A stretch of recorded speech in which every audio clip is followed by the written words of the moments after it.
Hello, everyone. Welcome to the 50 Pod, the Rev 250 Advisory Group. We are a consortium of about 70 groups in Massachusetts planning ways to commemorate the American Revolution. And actually, one of the big events of 1773 was the publication of Phillis Wheatley's book, Poetic, for public. Her book came over on one of the springing tea to Boston.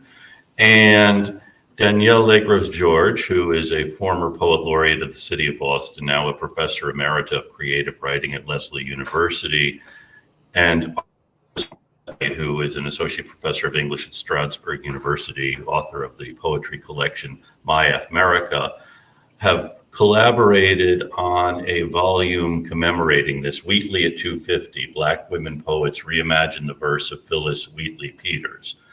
And they and 18 other Black women poets worked on reimagining or reinterpreting the poetry of Phillis Wheatley. And so we actually were fortunate to have Artress, Bethany with us, along with Danielle Legros George, and two of the contributing poets, Yeli Soweto Kamara, who is a Sierra Leonean American writer. Her book collection of poetry, Besedu, was published earlier this year. She was the winner of the 2023 Elizabeth Alexander Award for Poetry and the 2020 Academy York Prize, accomplished poet. So thank you for joining us, Yeli. And also with us is Florence Ladd, who is the co-founder of Langston's Legacy, a poets collective. And in addition to writing poetry, she's the author of two novels, Sarah's Psalm and The Spirit of Josephine. Yeli is coming to us from the environs of Cincinnati. She teaches at Xavier University. Florence is coming to us from Aix-en-Provence in France, which she reports is warmer than where we are now. So thank you all for joining us. I will turn this over to Artress and Danielle, who can tell us about this collection of Phillis at 250. So thanks for joining us. Thank you, Bob, for having us. We're really happy to be here to celebrate this anthology, which began back in 2022 in a conversation you and I had about the commemorative year, the 250th anniversary of the publication of Phillis Wheatley's book in 1773. And so you'd invited us to prepare a panel for the Colonial Society of Massachusetts. And I thought, yes, of course, we'll do that. And then a panel became a series of poems, which became a chapbook, which became an anthology. So you are implicated in this project. So thank you so much. And I'm going to begin with, well, thank you. Yes, with some contextual notes about Phillis Wheatley. And then Artress will talk a little bit about the process of making this book. So as many of you know, Phillis Wheatley was the author, or is the author, of the 1773 book Poems on Various Subjects, Religious and Moral. She's been called many things, and is many things, including the West African girl enslaved by Boston's Wheatley family in 1761, and the acclaimed 18th century transcontinental poet. In a magnificent 2006 essay entitled The Difficult Miracle of Black Poetry in America, the poet June Jordan names Wheatley the first decidedly American poet on this continent. Can you hear me? Yes. On this continent, by virtue of the keen attention Wheatley pays to the turbulent events of her time and the revolutionaries who have forged America. The historian Henry Louis Gates Jr. situates Wheatley squarely in the colonial and post-colonial debates that sought to confirm or dismiss Black intelligence. As a consequence of her distinction as a poet, Wheatley was thrust into a cosmopolitan sphere and found herself in conversation with such figures as George Washington and Benjamin Franklin. So you can imagine here is Wheatley, a teenager, a Black teenager, in conversation, in correspondence with these founding fathers. She was also in conversation posthumously with Thomas Jefferson, whose 1785 Notes on the State of Virginia prefers scathing and undeserved criticism. For Jefferson to have recognized Wheatley's intelligence and talent would have meant to recognize the intelligence and talent of those he had enslaved. Endorsers of Wheatley's book identified themselves as among the most respectable characters of Boston. These are the people who, in essence, blurbed her book, to use a current term, and they included the governor and the lieutenant governor of Massachusetts. Of her poems, they remarked, "She's been examined by some of the best judges and is thought qualified to write them." A little less restrained, David Walstreicher, a Wheatley biographer, notes, "She became fluent and culturally literate and able to write poems in English so quickly that we shouldn't hesitate to call her a genius."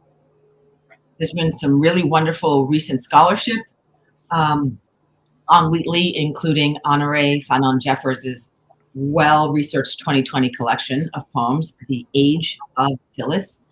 And Jeffers advances the argument for referring to Wheatley by her married name, Wheatley Peters, thereby liberating Wheatley Peters from perpetual historical adolescence. So now we can separate the celebrated but enslaved teenage poet from the free and married author.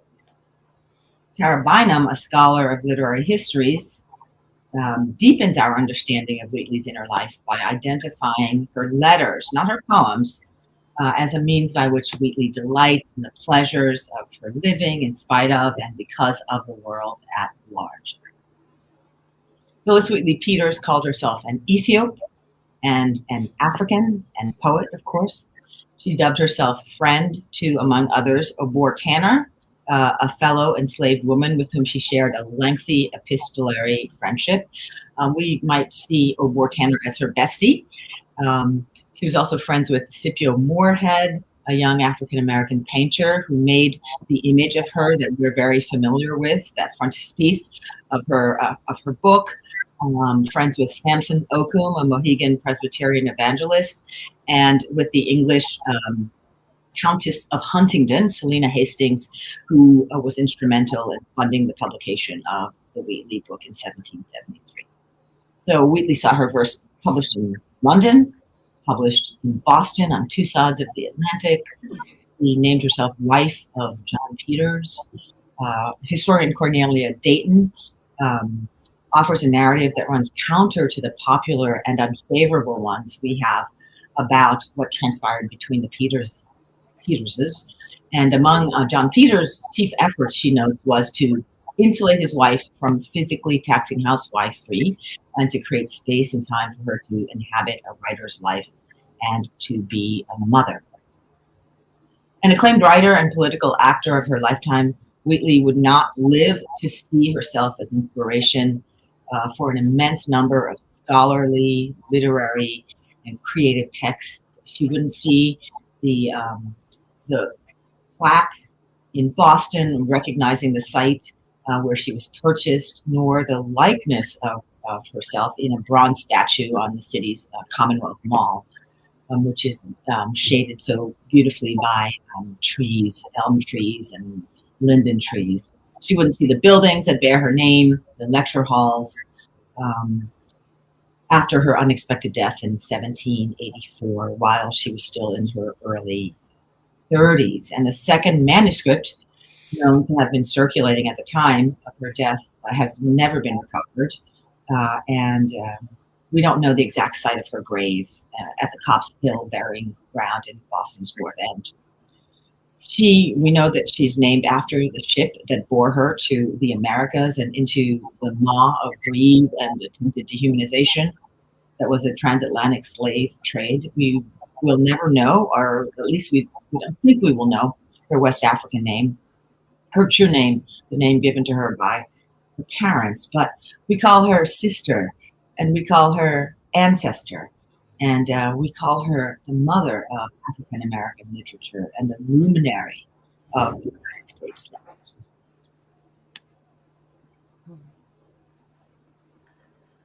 Well, thank you so much, Danielle, for the introduction to the collection. And I'm just going to say a few words about the process of putting this anthology together. We had a lot of faith that the poets we were inviting into this project had a story to tell about Phillis Wheatley as ancestor and inspiration. And we were not wrong in hoping that was the case. Truly, the response was tremendous. We celebrated the first yes that we received from our letter of invitation. And after that first yes came through, many others came down through the pike. And people were completely enthusiastic about celebrating Phillis Wheatley's poetry and talking about how she had served as a poetic inspiration in their own work. One of the essential features of this collection is that it is representative of Black poets throughout the diaspora. Um, as Bob mentioned in introducing this panel, Yaley is from Sierra Leone, and we have other, including my co-editor, Haitian American poet Danielle Legros George, who are a part of this collection, both in country and out. And it is a beautiful thing that we were able to accomplish that, because the true nature, it's truly representative of Phillis Wheatley's legacy. So we really had a lot of fun putting the anthology together. Once we had all of the yeses, we began assigning poems to people. We talked about their craft. We talked about what we had seen in other of their works that might lend to a delightful interpretation of a particular poem, and assign them accordingly.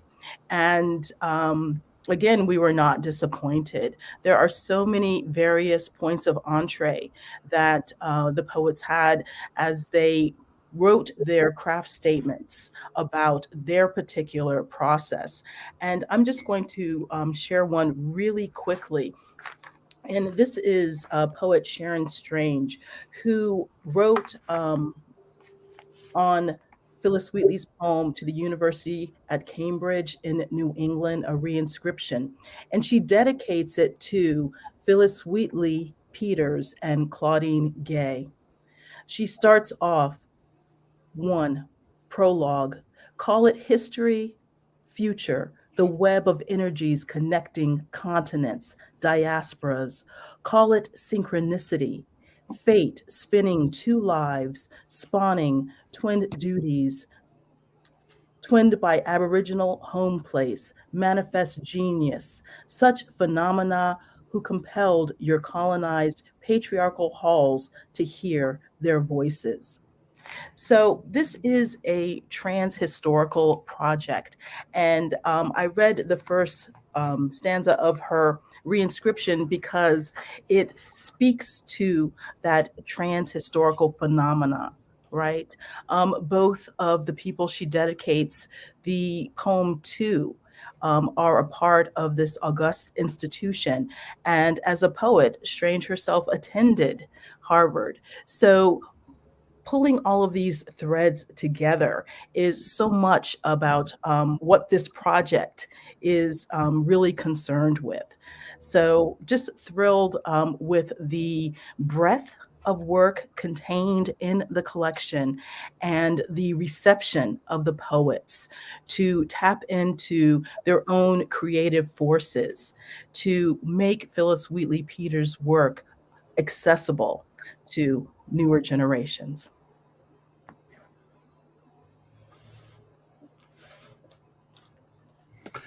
So Bob will be rejoining us momentarily, and I have to say that I often think about Phillis very much as a product of her time, and I'm interested to know whether, before we get to your two contributors, whether consideration was given to how much her space may have affected the space in which she lived, the spaces she visited, Old South Meeting House, of which she was a congregant.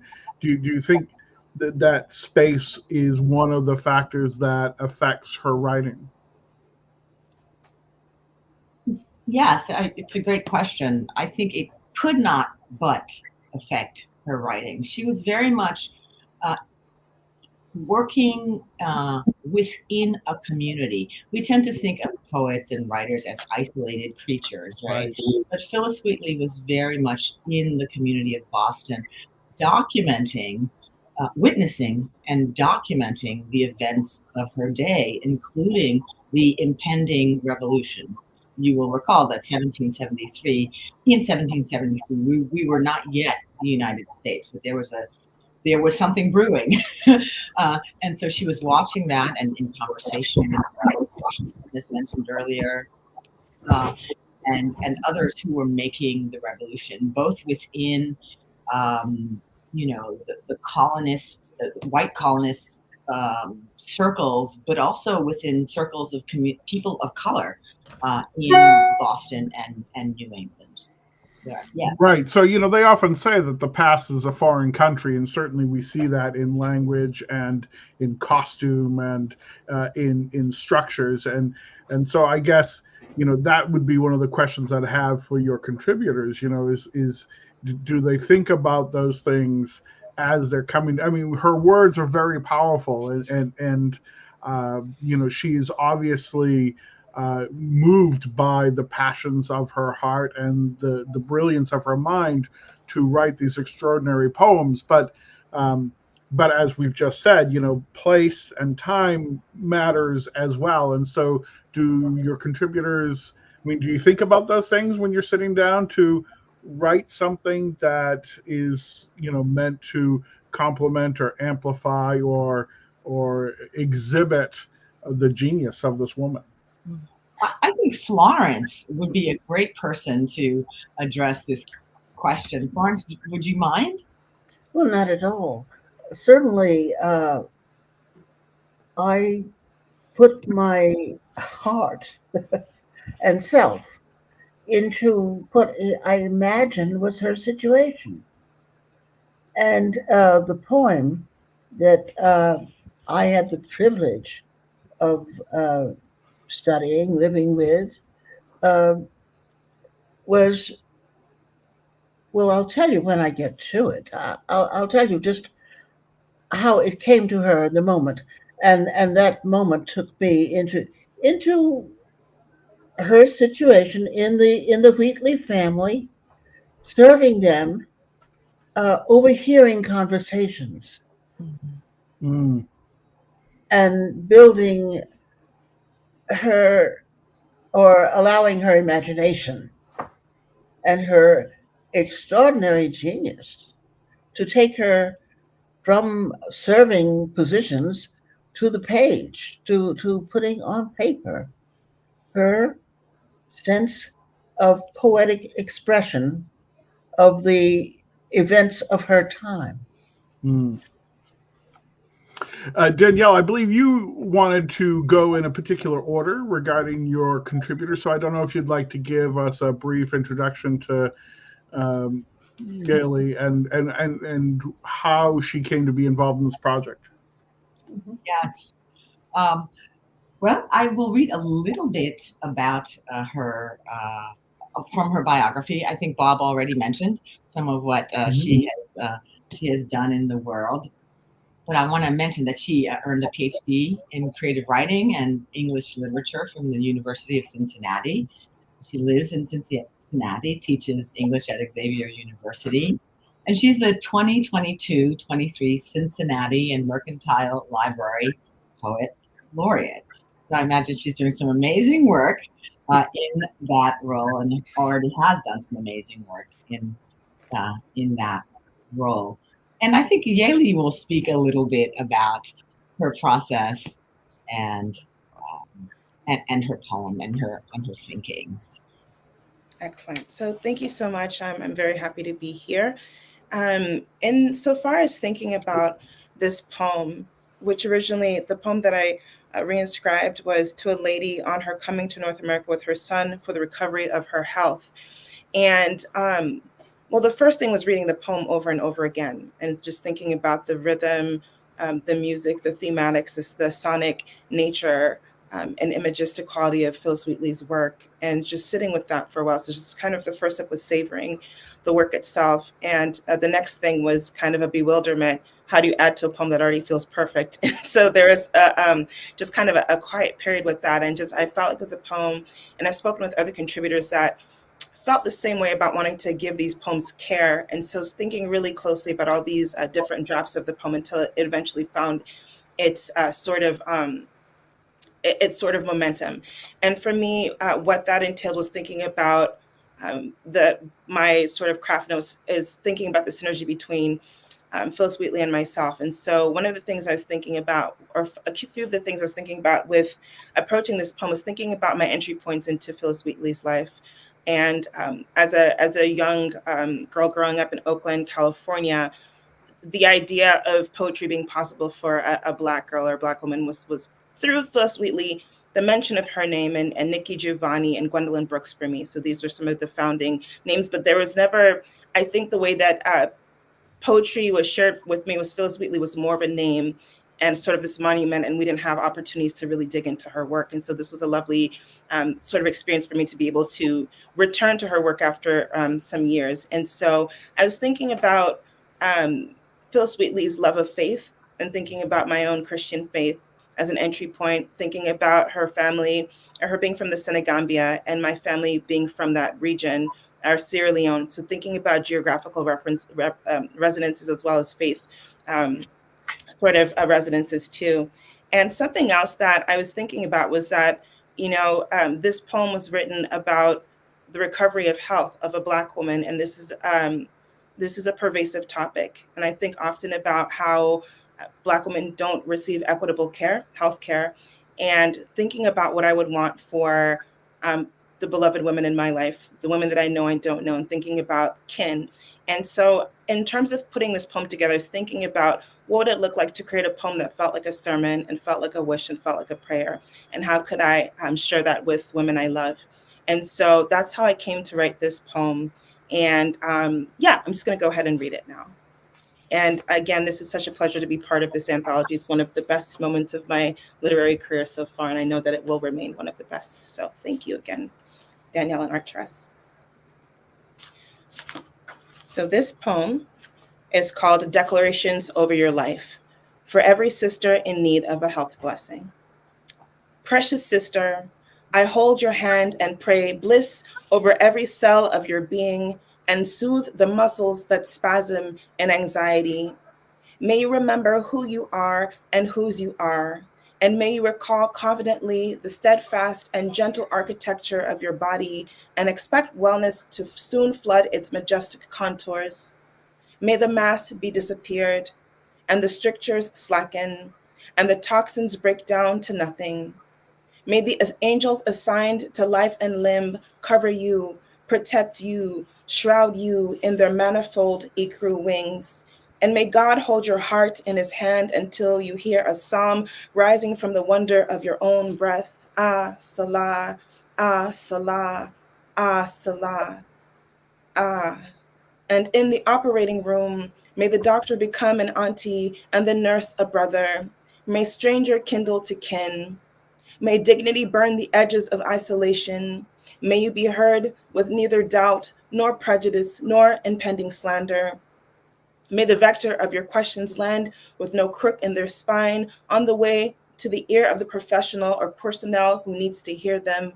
If they must, may those who love you fight for you, all in the name of every good thing that you are owed. May the suture silken as the wound heals for the last time. May you become one with the rapturous velocity of wellness, and may it know you by name. May the ailment be banished, and your gait be a thud as short and fierce as thunder on the stillest summer night. And may you be filled with unflinching testimony and light. Sister, woman of beloved perpetual future is yours. May every holy wind wrap around you and lift you from supine to upright. May every step you take from the hospital bed be flanked with the scents of home, hibiscus, cocoa butter, bergamot. May you smile at what awaits, your lover, your child, and the tomorrow that you will continue to build here on earth. May you too give thanks for things unseen but known and felt, triumphant sister. May there be ease from hair follicle to arch of foot evermore, and may the sun greet you again and again, a velvet bright fruit rising from the dirt of this land to brush your sweet face. And like the sun, may every day break grief and resist death. What is left to say but sister, good morning, good morning. Thank you. Bravo. Stunning.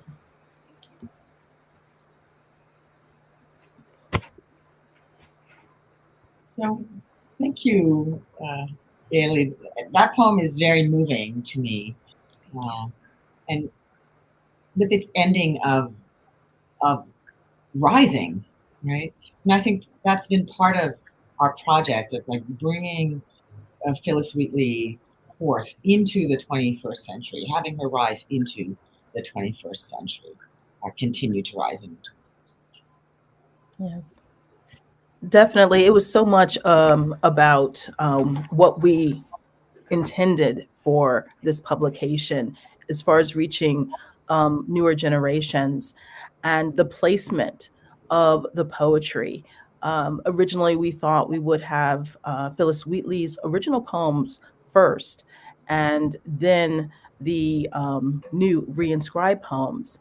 And then there was a recognition that it's the story of the creation of these new poems that is so significant, because we are opening a pathway for people to understand her work in a new way. So we start with those craft statements about how poets were inspired for their particular poem, then move to the reinscribed poem, and then end with Phillis Wheatley's original poem.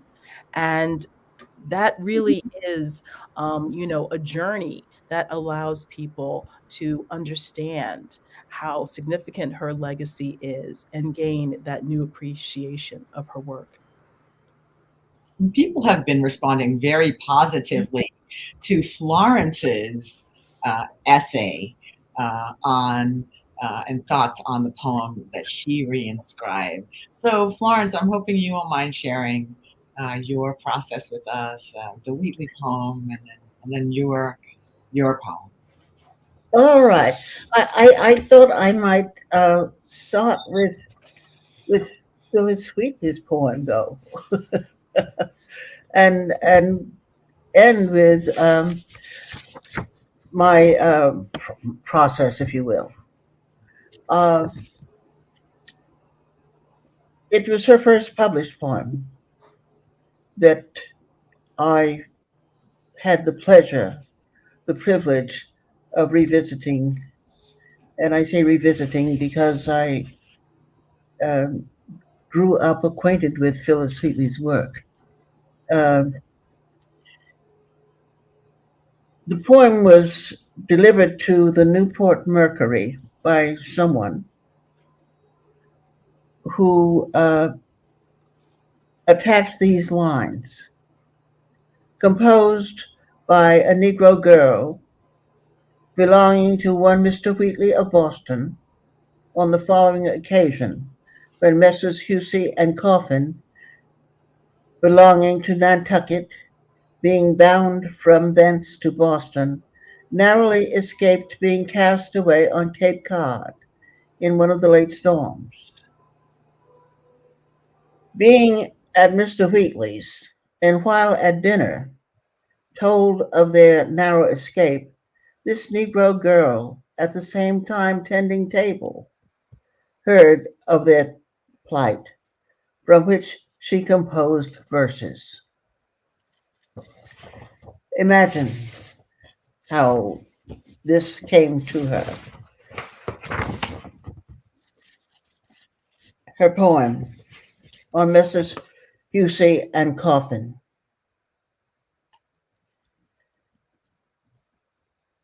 Did fear and danger so perplex your mind as made you fearful of the whistling wind? Was it not Boreas knit his angry brow against you? Or did consideration bow to lend you aid? Did not his winds combine to stop your passage with churlish line? Did haughty Aeolus with contempt look down with aspect windy and a studied frown? Regard them not. The great supreme, the wise, intends for something hidden from our eyes. Suppose the groundless gulf had snatched away Husey and Coffin to the raging sea. Where would they go? Where would their abode be? With a supreme and independent God, or made their beds down in the shades below, where neither pleasure nor content can flow? To heaven their souls with eager raptures soar, enjoy the bliss of him they would adore. Had the soft gliding streams of grace been near, some favorite hope their fainting hearts to cheer, doubtless the fear of danger far had fled. No more repeated victory crowned their heads. The poem was published, her first published poem appeared in the newspaper, the Newport Mercury, in 1767. She was 18 years old. I'm sorry. Slip of tongue. She was 14 years old. She was 14 years old.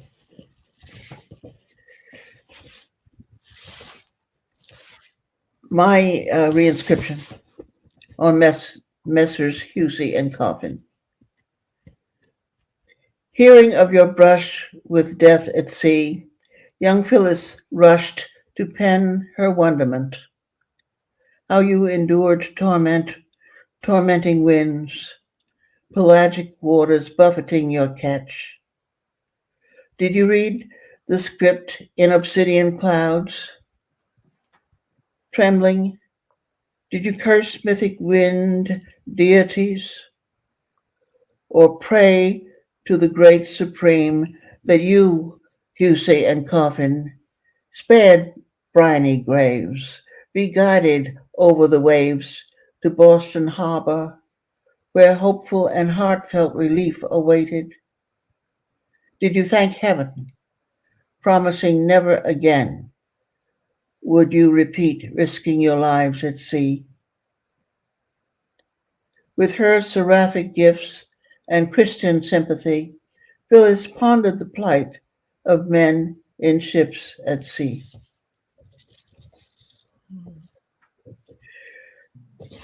Her poem at 14 stirred a lot in me. I was happy to have this poem to allow me a sentimental return to Boston and to the Cape. But first, I had to renew acquaintance with the classics. I was reminded of my enthusiasm for the classics as a high school student, but I marvel at her knowledge of the classics and admire her deft insertion of the gods in her poem. And then an excursion into the meteorology of Boston's coastal waters for suitable vocabulary occupied me for, and I wrote several hours, actually for several days. I then realized the poem was not about winds at sea. Rather, it's about the experience of the two men, Husey and Coffin. Phillis Wheatley's many questions about their experience had me shift my focus from the water to the men. I copied her style of questions and appropriated some of her lexicon. Her rhyme scheme renewed my interest in rhyming,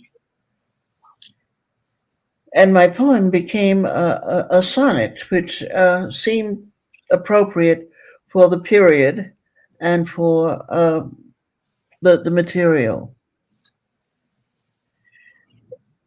In my home library, I found The Life and Works of Phillis Wheatley by G. Herbert Renfro, first published in 1916. In Renfro's introduction to the collection of her poems and correspondence, he wrote, and I quote,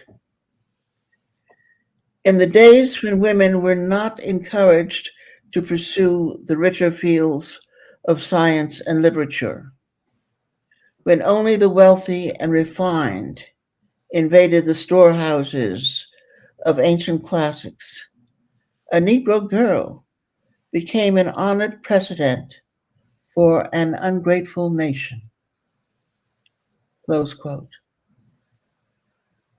Many of her poems in the collection have an elegiac tone that influenced my reinscription. I am grateful to the works of brilliant Phillis Wheatley for the occasion to honor her in this amazing book.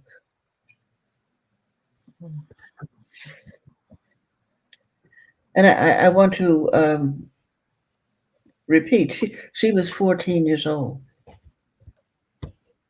when she displayed evidence of being a genius, not just a prodigy. And when her command of English was extraordinary, and her capacity for empathy evident. And I imagine the memory of her Atlantic crossing resonated with her identification with the close call that Pusey and Coffin had. Thank you, Florence. Thank you for your reinscription. I so appreciate the many questions that it contains and how they echo the questions of Wheatley. And I appreciate you mentioning the possible evocation of the Middle Passage for us. Thank you both for embarking on this extraordinary project.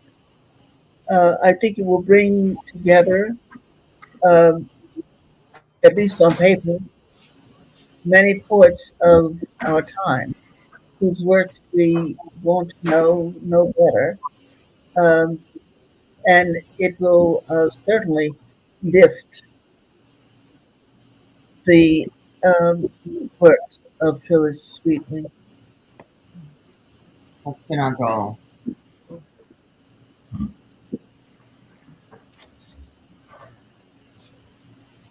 Well, thank you all. This has been an extraordinary introduction to both Phillis Wheatley Peters and to this tremendous volume, and to the other voices who are now inspired by her. And as Florence was saying, these reinscriptions we hope will continue her legacy, 250 years into the future. Really is a conversation between past, present, and future with this tremendous volume. So thank you all for bringing it together and doing it. Anything else we should add in this discussion? I mean, this has been really an inspiring short time, and both to hear Phillis Wheatley Peters' voice and to hear your voices. Yes, what we should add is that there is going to be an official launch. We've had a couple of readings from the anthology, but there will be an official launch on March 14th at the Massachusetts Historical Society in Boston at 6 p.m. And we will have music, and we will have contributors, including Florence and others, to help us continue to bring this book into the world. world. So we want to invite listeners to attend the launch. Wonderful. Great. March 14th at 6 p.m. at the Massachusetts. Wonderful. And so thank you again, Danielle and Artress, for bringing this to fruition, and Yeli and Florence for your contributions to it. It's really a tremendous project. And I'm really speechless having now heard you again read your work and her work. So thank you. And thanks to Jonathan Lane, our producer, and to our many friends who tune in regularly. We initially thought we'd have a handful of history folks in and around Boston tuning in, but we actually have regular listeners all around the world, in all 50 states as well. And every week I thank some of them. And if you're in one of these places and listening, send Jonathan Lane an email, lane@revolution250.org. and he'll send you some of our Revolution 250 gear. So thank you again to Artress, Bethany White, and Danielle Legros, George, authors of Wheatley, compiled Wheatley at 250, Black Women Poets Reimagine, the verse of Phillis Wheatley Peters. Thanks to all of our listeners. And so if you are in one of these places, send us an email: Brasilia, Bangkok, Dublin, Kingston, Jamaica, or Kingston, Massachusetts, and all places between and beyond. Thanks for joining us. Now we will be piped out on the road to Boston.